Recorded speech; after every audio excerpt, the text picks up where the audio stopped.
So how does that reabsorption happen? We've said that the water, right, this would be too much water to lose. We've got to get most of that water back. How does that reabsorption take place?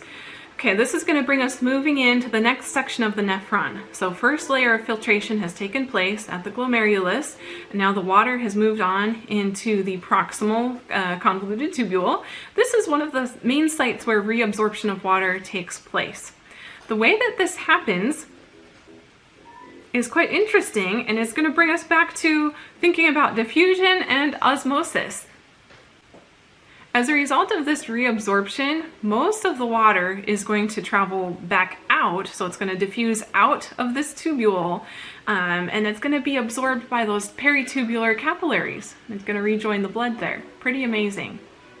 The amount that gets reabsorbed, this is tied to how much water we consume. If we're dehydrated, then more of the water is going to be reabsorbed. If we're well hydrated, or if we've been drinking a little bit more water than we need, then more of the water is just going to stay in the tubule. So there are amazing control mechanisms in place here.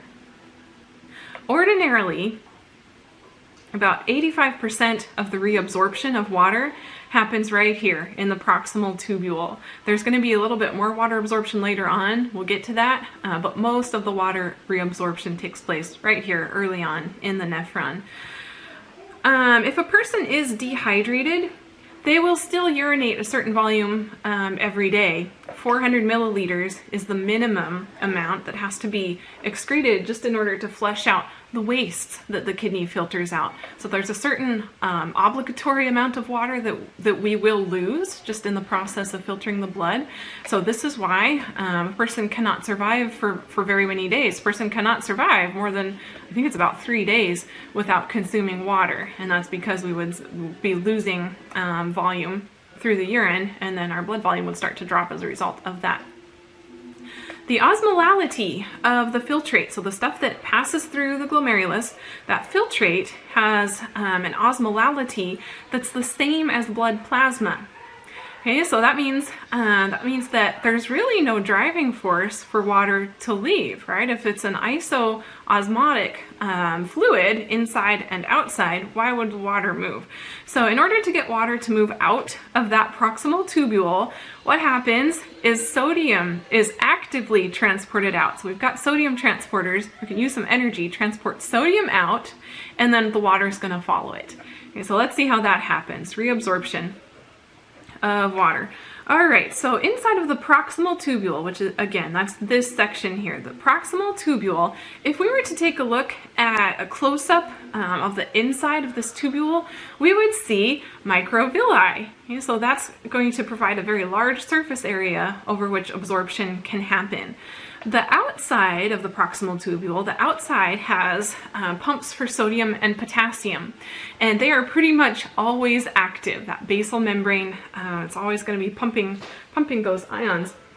So inside the tubule, the sodium concentration is higher than inside of the cells. And just think about that for a second. So, right, the filtrate passes through this tubule. It's got sodium, it's got water. The cells lining the tubule, though, they're always pumping sodium out, okay, to the outside of the tubule. So that means the cells themselves are low in sodium. So there's going to be a driving force for sodium to move from the filtrate into those cells lining the tubule. Okay, so that's the first step, getting that sodium to move. Once it's inside of the cells, it will actively be pumped out of the cells, okay, to this external environment. It turns out once that happens, once sodium is transported out, chloride tends to follow it. They are oppositely charged, so chloride will follow along with it by passive transport, no energy required for that to happen. And then what we've just done is we've moved salt to this outside space, to the interstitial space. And so then there is a driving force for water to move. Water will leave the tubule into this interstitial space. So overall, about 65% of the salt and water is reabsorbed this way. There's more that's still going to be absorbed, but this is the bulk of the absorption. It's happening right here. And then once water is in this interstitial space, it will just diffuse into these capillaries and rejoin up with the blood cells.